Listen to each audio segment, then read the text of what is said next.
Bonjour à tous, je vous présente ici un petit tutoriel pour permettre à tous ceux qui en ont besoin de franciser un script qu'ils auraient téléchargé sur un site anglais. Donc les scripts en général sont faits sur une version anglaise de Photoshop et dans ce cas sont un petit peu incompatibles avec les versions françaises puisque, comme on peut le voir ici, les calques sont nommés layers.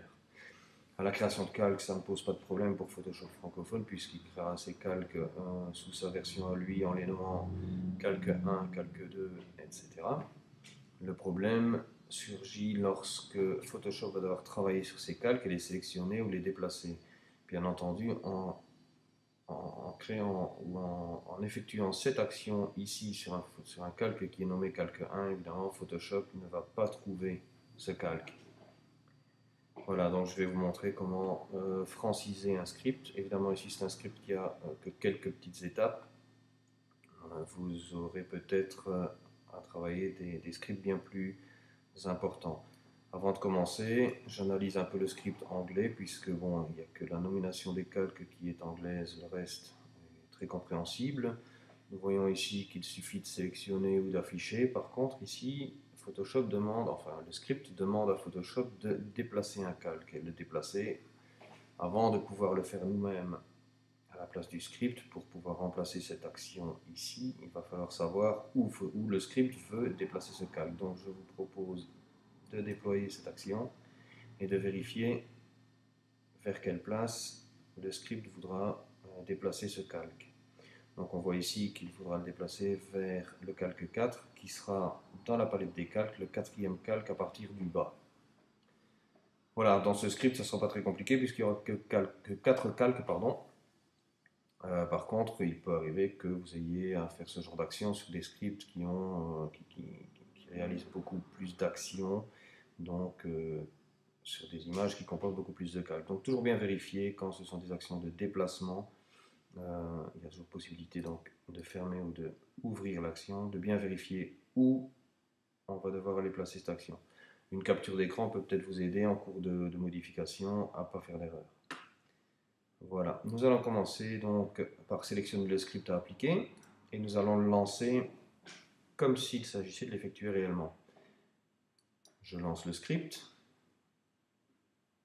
Ici, arrivé à l'action, sélectionner le calque layer 1, comme on peut le voir dans la palette de calque. Le calque est nommé calque 1, donc bien évidemment Photoshop ne le trouve pas et j'ai un petit message d'erreur qui s'affiche.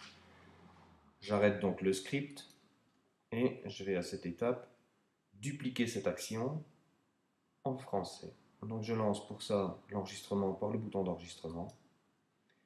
L'action demande de sélectionner le calque layer 1, donc le calque 1. Je le sélectionne dans la palette des calques et j'arrête l'enregistrement du script puisque je viens de dupliquer l'action à dupliquer. Donc je sélectionne la version anglaise que je n'ai plus besoin et je la mets dans la corbeille.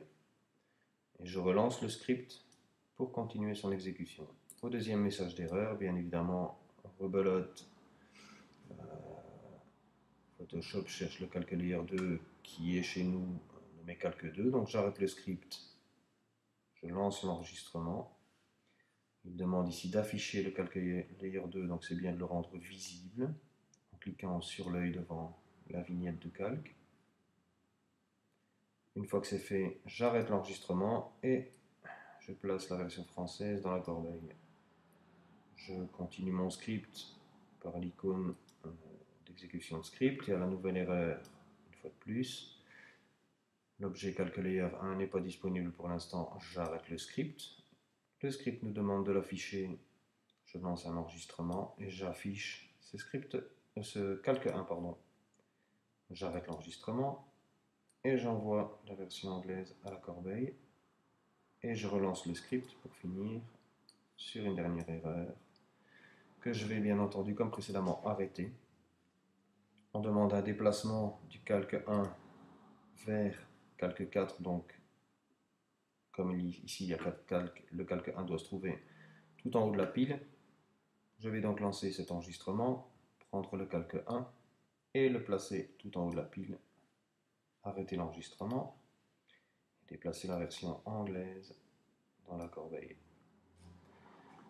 Ce script étant très petit, nous en avons fini avec celui-là bien sûr. On va le tester tout de suite en passant à la palette historique, en revenant sur l'étape de départ de mon image. Je reviens sur le panneau des scripts, je sélectionne le script à exécuter et je lance son action pour le voir s'exécuter sans plus aucun problème. Par l'icône du panneau local, en sélectionnant bien toujours le dossier du script, on peut lancer la commande enregistrer les scripts pour réenregistrer votre script afin de ne pas avoir à le franciser à chaque fois. Voilà, j'espère que ce petit tuto vous sera utile. À bientôt.